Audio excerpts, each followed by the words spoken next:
teu coração. Você que tem família, você que tem passado por problema familiar, problema conjugal, Deus tem uma unção especial para derramar sobre a tua vida.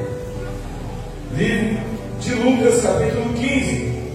Uma palavra bastante conhecida para a nossa breve meditação. Confesso para os irmãos que não quero enfadar os irmãos, quero ser breve. É apenas um feijão com arroz, né? Eu não sou um pregador eloquente, nem um ministro assim, mas eu vou falar aquilo que Jesus tem colocado no nosso coração. Evangelho de Lucas, capítulo 15, versículo 11 a seguir. Bem, quero ser breve, vou estar lendo para nós ganharmos tempo. Evangelho de Lucas, capítulo 15, versículo 11.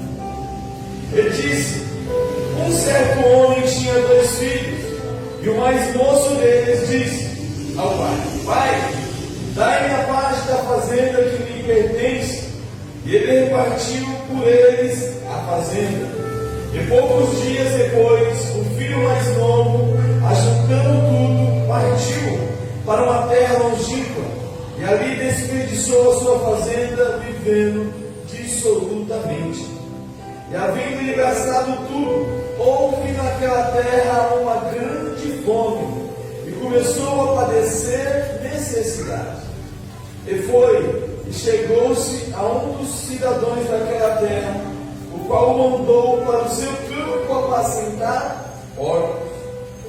E desejava encher o seu estômago com as bolotas que os porcos comiam, e ninguém lhe dava nada. E caindo em si, disse: quantos trabalhadores do meu pai têm abundância de pão, e eu aqui pereço fome?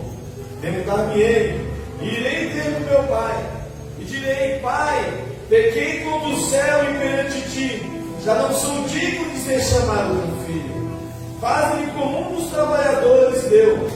Levantou-se, foi para o seu pai, e quando ainda estava longe, viu o seu pai, e se moveu-se de íntima compaixão, e correndo, lançou-lhe-se aos pescoços e o beijou. Teu filho lhe disse: Pai, pequei contra o céu e perante ti, já não sou digno de ser chamado teu filho. Mas o pai disse ao seu servo: trazei depressa a melhor roupa, vesti-lo, põe um anel na mão e sandália nos seus pés. Trazei um bezerro cevado e matai-o, comamos e alegamos, porque este meu filho estava morto e reviveu, tinha se perdido e foi achado, e começaram-se a alegrar-se. E o teu filho mais velho estava no campo, e quando chegou perto da casa, ouviu a música e as danças, e chamando o servo seu, perguntou o que era aquilo. E ele lhe disse: veio teu irmão, e o teu pai matou um bezerro cevado, porque o recebeu são e salvo. Mas ele se indignou e não queria entrar, e saiu. Mas respondendo ele disse ao pai: Mas respondeu ele disse ao pai: eis que tenho servido há tantos anos, sem nunca transgredir nenhum dos seus mandamentos, e nunca me deste um cabrito para alegrar-me com os meus amigos. Aleluia. Vindo, porém, este teu filho, que desperdiçou a sua fazenda com as meretrizes, mataste-lhe um bezerro cevado. E ele lhe disse: filho, tu sempre estás comigo, e todas as minhas coisas são suas. Mas era justo alegrarmos e regozijarmos, porque este teu irmão estava morto e reviveu, tinha se perdido e foi achado. Aleluia. Bem, uma parábola bastante conhecida de todos nós. Hoje um culto voltado à família, e nós estávamos aqui até mesmo no estudo bíblico comentando sobre isso, na consagração. Deus, confesso para os irmãos que Ele ardeu essa palavra no meu coração. Eu pensei em falar tantas coisas, mas Deus falava para mim assim que essa palavra tem um endereço certo. Eu tenho certeza que nessa noite Deus tem algo especial para entregar ao teu coração neste lugar. Eu quero começar essa ministração te perguntando assim: esse filho, aleluia, esse filho aqui queria sair de casa. Eu quero fazer uma pergunta: foi errado esse filho querer sair de casa? Você acha que foi errado ele querer sair de casa, da casa do pai dele? Vocês acham? Esse filho, ele vivia constantemente na casa do pai, trabalhava com o pai, usufruía de tudo que ali existia. A palavra que nós lemos disse que certo homem tinha 2 filhos, e um desses filhos chegou diante do pai e pediu a parte que lhe pertencia. Eu vejo aqui, irmãos, que não é errado esse jovem querer sair de casa. Os filhos, eles são os hóspedes da nossa casa. Nasce um filho, ele cresce, ele fica jovem. Chega um tempo que ele quer viver a sua vida. Não foi errado ele querer sair de casa. Os filhos, muitas vezes, eles vêm, eles vão, e muitas vezes eles nem pagam a conta. E quando volta, ainda traz despesa, né? Traz netinho e ainda traz mais. Então não é errado esse menino querer sair do meio do convívio da sua família e querer ir embora. O errado foi, ele saiu na hora errada. Ele saiu da forma errada e ele saiu com as motivações erradas. Eu acredito que quem estão casados aqui a certo ponto da sua vida viveu dentro da família do seu lar, do seu pai, da tua mãe, e chegou um tempo que você quis viver a tua vida. Eu, particularmente, quando eu me falava de um casal, até chorava. Eu falava: não, vou largar esse cara não, porque eu nunca queria sair da casa da minha mãe. Mas eu fui crescendo, fui amadurecendo, e eu tive que tocar a minha vida, eu tive que crescer, eu tive que cortar o cordão umbilical para viver a minha vida. A questão aqui é que ele saiu na hora errada, da maneira errada e com as motivações erradas. E quando nós procuramos fazer as coisas da nossa maneira, as coisas não correm da maneira certa. O versículo 2 diz que: e o mais moço dele disse: pai, dá-me a parte dos meus bens que me pertencem. E o pai repartiu entre eles. O filho mais moço, nós vemos aqui que ele tinha um diálogo com o pai, né? Ele tinha um relacionamento com o pai. Pensa, você vai chegar diante do teu pai e vai falar: pai, dá minha parte aí dos bens, que eu quero ir embora, quero viver. Ele tinha diálogo com o pai, ele tinha um relacionamento com o pai. Ele chegou aberto com o pai, ele não fez rodeio. Eu vejo aqui um filho que tem uma comunhão com o pai, que conversa com o pai, que tem um relacionamento com o seu pai. Diz que o filho queria a herança com o pai em vida era errado. Ele estava desejando a morte do pai. Só podia repartir os bens depois que o pai morresse. Mas lá no versículo também diz que o pai não questionou. O pai pegou a parte da fazenda, vendeu e repartiu. Repartiu com os dois.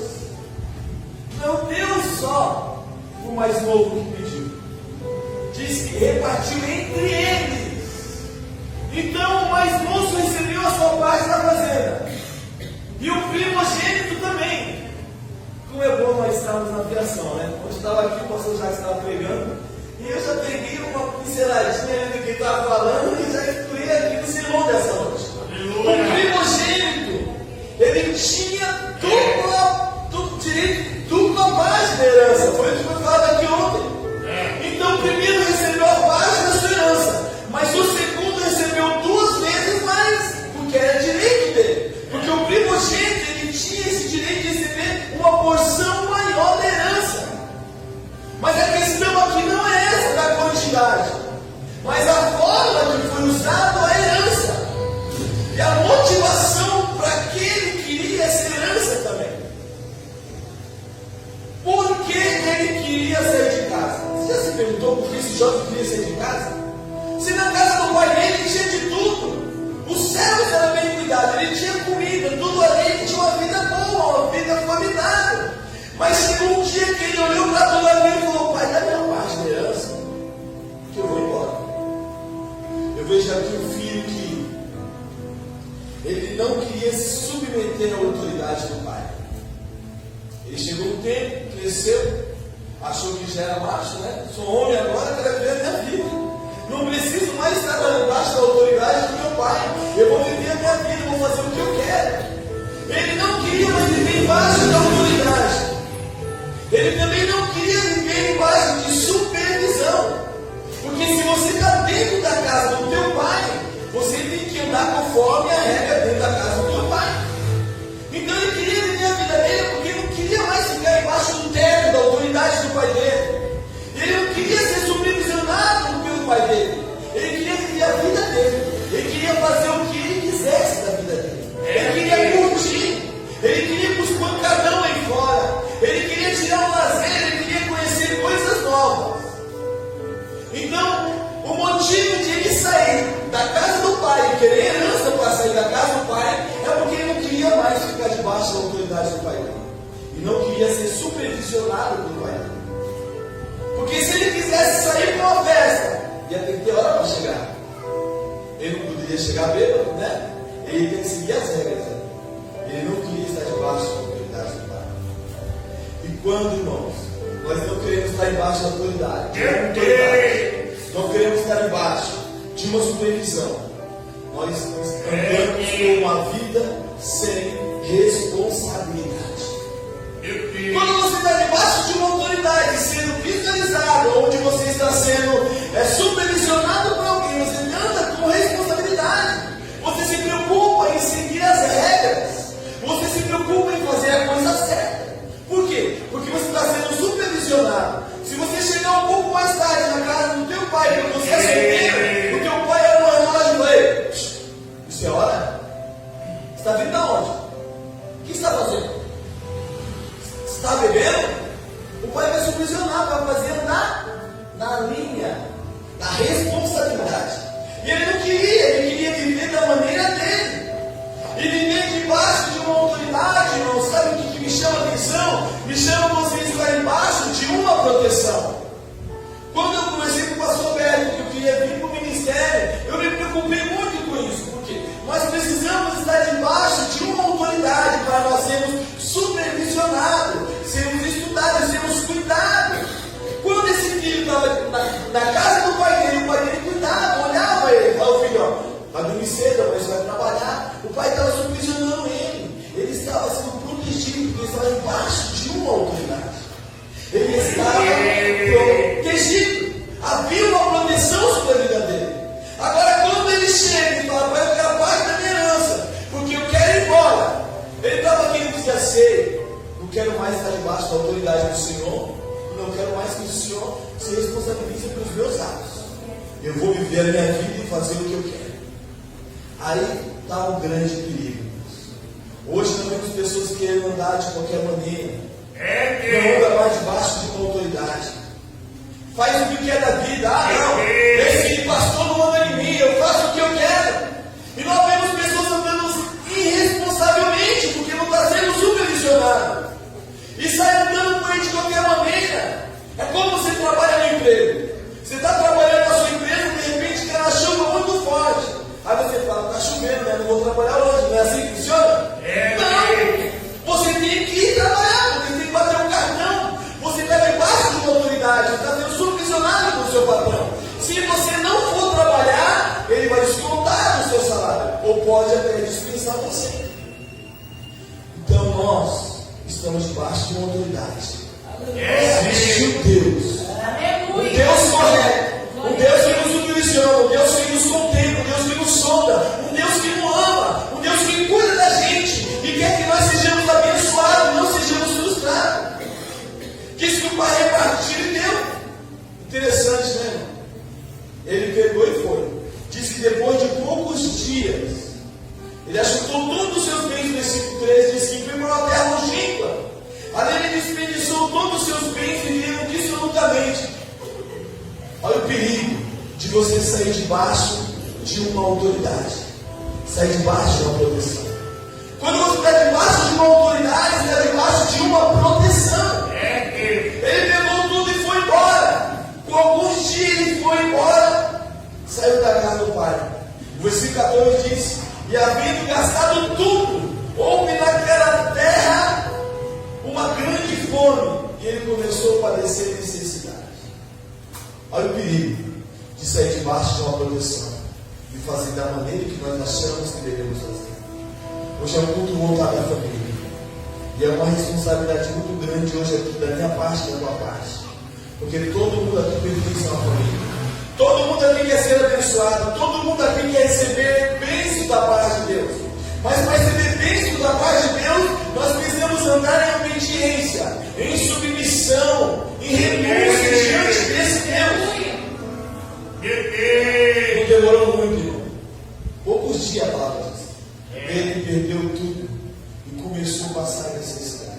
O pecado é assim, ele destrói. O pecado, ele consome tudo, é uma ilusão. Às vezes as pessoas olham fora e falam: a pessoa está feliz, está curtindo, né? O pecado é assim, ele mostra só a parte boa. Aí quando ele consegue tragar a pessoa para o lado, ele arranca tudo, até o que ele não deu, ele arranca. Aí a pessoa olha e fala: nossa, mas parecia ser boa essa situação. E não é, porque ilusório, é momentâneo, é algo passageiro. Aquele filho tinha tudo do bom e do melhor. Ele pediu a sua parte e foi embora. Em poucos dias ele já tinha perdido tudo. O versículo 15 diz assim: ele foi e chegou-se a um cidadão daquela terra, o qual mandou para o seu campo apacentar porcos. Irmãos, um judeu chegar ao nível de pedir ajuda a um estrangeiro, ele não estava mais no convívio ainda da família, ele foi para uma terra longínqua, e chegando lá, quando acabou tudo, ele precisava comer, ele precisava de um mantimento. Então ele foi pedir ajuda, um emprego para alguém. Mas a questão é, diz que quando acabou o dinheiro, naquela terra entrou um tempo de escassez. Agora ele não tinha dinheiro, estava numa terra que está passando por uma dificuldade muito grande, em escassez. E ele falou: agora eu tenho que trabalhar, vou tomar mantimento. Ele foi num gentil, pediu um emprego. Pensa ao nível que ele começou a descer, quando ele esteve debaixo da autoridade do pai, da proteção do pai, da supervisão do pai. Ele começou a se degradar, começou a descer ao nível mais terrível que o judeu podia descer, pedir ajuda para um gentil. Disse que aquele homem olhou para ele e falou: vai lá cuidar dos meus povos.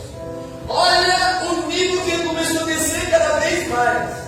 Os pobres naquele tempo era um animal imundo, amaldiçoado pelos judeus. E agora o homem poderia logo cuidar dos pobres. Por que eu não poderia cuidar de uns cabritos, de umas vacas, alguma coisa? O diabo é assim. Ele arruma um laço, ele só vai descer a pessoa para mais longe, para descer para a parte mais profunda da vergonha. Quantos de nós não viemos para cá e Deus arrebentados, destruídos?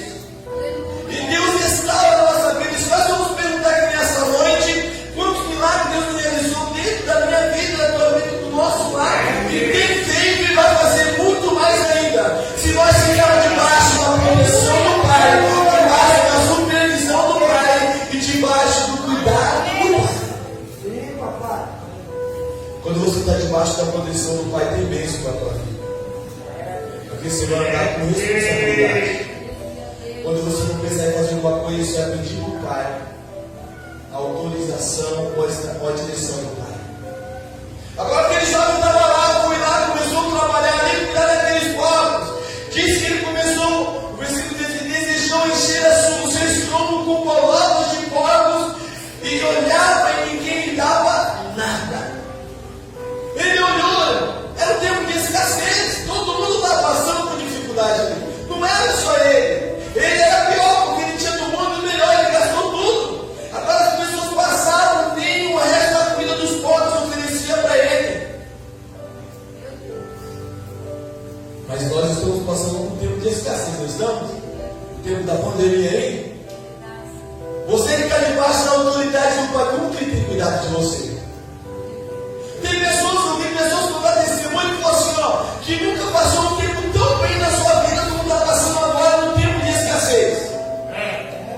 Mas é porque você está debaixo da autoridade do Pai. Ei, eu quero profetizar sobre a minha vida.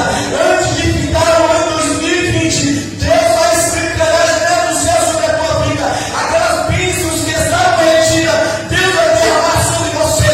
Se você ficar debaixo da autoridade do Pai, da supervisão do Pai. Não adianta viver de emoção correndo de um lado para o outro, não. Quando Deus me deu ordem para eu poder pegar as minhas estacas, levantar minha tenda e ir para Canaã, a terra onde Ele ia me mostrar, as pessoas começaram a me fazer oferta, me chamaram para montar ministério. Eu falei, ei, eu não sou menino. Meu Deus. Eu quero estar debaixo da autoridade do Pai. Sobre a provisão do Pai. Porque há vitória quando você está debaixo da proteção do Pai. Não adianta andar pela emoção, não adianta ter farturas de bem. Aquele filho tinha farturas de bem, mas aquilo não saciava ele. Não adianta você juntar ouro e prata, onde a graça e a ferrugem corrói. Hoje, pela manhã, nós estávamos aí evangelizando e foi uma vez, aprendi muito com os irmãos, cada um contando um pouco das suas experiências. E isso é muito importante. Quando você está debaixo da direção de Deus, Deus Ele cuida de você, os meninos legais. Agora o filho queria comer e nem o resto oferecia para ele. Cuidado. Você que está cocheando com dois pensamentos. Você que está vivendo a emoção, está olhando a grama mais verde do vizinho. Fulano está passando por aquilo, eu estou aqui me esforçando para servir a Deus e estou passando por tudo isso. No meio da prova acontecem muitas desilusões sobre a nossa mente. Esse filho aqui, ele tinha de tudo, mas ele queria ter as suas próprias experiências. Não é errado querer sair da casa do pai, crescer, querer ser alguém reconhecido, mas no tempo certo e da maneira certa. Aleluia. E o principal, irmão, com a motivação certa. A motivação dele que ele queria amar, ele queria viver, ele não queria sair para constituir uma família, para ter filhos, pegar o netinho e ir para a casa do pai, não. Ele queria curtir a vida. Poucos dias tudo que ele tinha foi embora. Diz que quando ele deu aquela fome, ele, tornando em si, o versículo 17 diz, ele começou a pensar: quantos trabalhadores na casa do meu pai tem abundância de pão e eu aqui pereço de fome? Olha o que o pecado faz você sair de si, irmão. Ele disse que começou a cair em si. Ele estava desnorteado. Pensa, você estava uma vida de rei e depois você ter perdido tudo. Quantos homens de Deus e mulheres de Deus você já conheceu que era uma bênção e hoje está aí comendo colossos de pobres, sendo envergonhado, o casamento destruído, perdeu a família. E às vezes por uma aventura, por uma religiosidade, por causa de uma vestimenta. Tem pessoas que têm perdido a família por causa de uma vestimenta, por causa de jugo duro, que muitas das vezes nós mesmos colocamos sobre nós e sobre a nossa família. E Deus não quer isso. Deus não quer que você viva por obrigação e nem siga Ele por obrigação, mas por amor. Aleluia. Esse filho está lá fora de si. O versículo diz que ele está fora de si. O pecado deixa você assim, fora de si. Mas diz que quando ele começou a cair em si, quando ele estava no fundo do poço, o arrependimento começou a entrar na vida dele. Uma coisa que eu aprendi quando vim esse ministério é que o verdadeiro arrependimento e a verdadeira mudança, ela começa de dentro para fora. Eu sei que muitos vão ouvir essa ministração por aí e vão estranhar, porque eu não dormia nem de bermuda com medo do anjo chegar e ele me visitar. Se o meu filho saísse para fora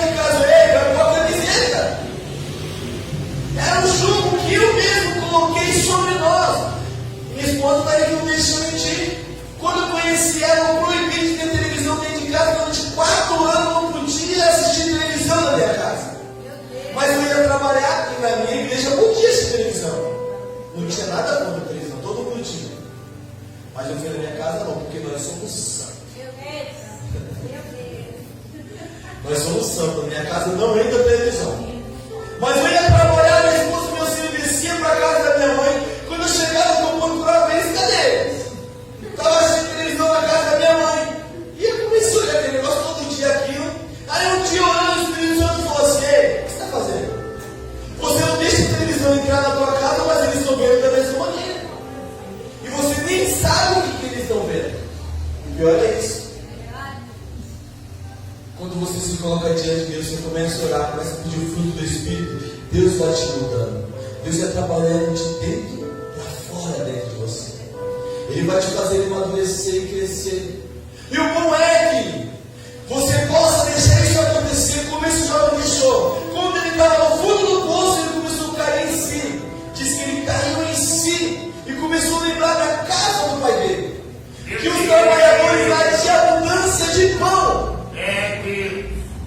Ele via da maneira que o pai cuidava dos trabalhadores lá. Ele começou a cair em si, começou a se arrepender. Ele começou a lembrar do testemunho do pai lá dentro da casa. Aí o Espírito Santo comecei: coloca a televisão na tua casa. Eu falei: a televisão dentro da minha casa. Mas nós somos santos. Deus usa a gente em revelação, profecia, isso vai trabalhar. Porque a televisão poderia chamar tira a visão, porque ela tira a visão da pessoa. Aí Deus falou assim: coloca a televisão e coloca limites. Aí eu coloquei a televisão, aqui pode ter televisão, mas coloquei as limites de violência, coloquei algumas regras. Hoje lá em casa tem 2 televisões em casa e quase ninguém nem assiste televisão. Quando assiste, coloca no amor, você vê, não adianta colocar um jugo, você tem que colocar o amor. O amor tem tudo. O amor pode tudo. O amor tudo pode, tudo crê, tudo suporta. Ei, você que está com a sua família em destruição, decadência, ainda há uma esperança. E Deus te trouxe aqui nessa noite. Essa palavra é para você que tem passado por um problema familiar, que o teu marido está passando por um momento difícil, que o teu filho está passando por um momento difícil. Deus quer usar a tua vida. Como é que você nessa noite cai em si, como esse jovem cai em si? Quando você cai em si, deixa o arrependimento vir sobre você, o Espírito Santo encontra lugar para te moldar. E moldar aqueles que estão ao teu redor. E o amor começa a entrar em cena. Eu até falei para minha esposa: falta 2 anos, é 3? Nós vamos fazer 25 anos de casamento. É bom mesmo? Até falei para as irmãs de manhã: nós vamos fazer um casamento aqui nessa igreja, com dama de honra entrando aqui, com bolo dos irmãos de churrasco do salão lá em cima.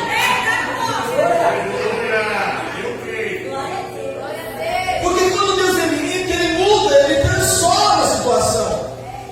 O amor, ele quebra correntes, mas o amor abre da parte de Deus. Não é o amor imposto de aparência. Coisa dura é quando nós queremos obrigar a alguma coisa. Quando o amor opera, você não precisa nem gritar. A palavra de Deus disse que a mulher sábia era Deus se olasse sem a beleza de falar uma palavra. Mas é difícil, quando fala mulher, come também. É difícil ficar de boca fechada quando vê as coisas erradas acontecendo. É difícil, mas a oração ela pode muito se exercer. Quando esse jovem começou a cair em si,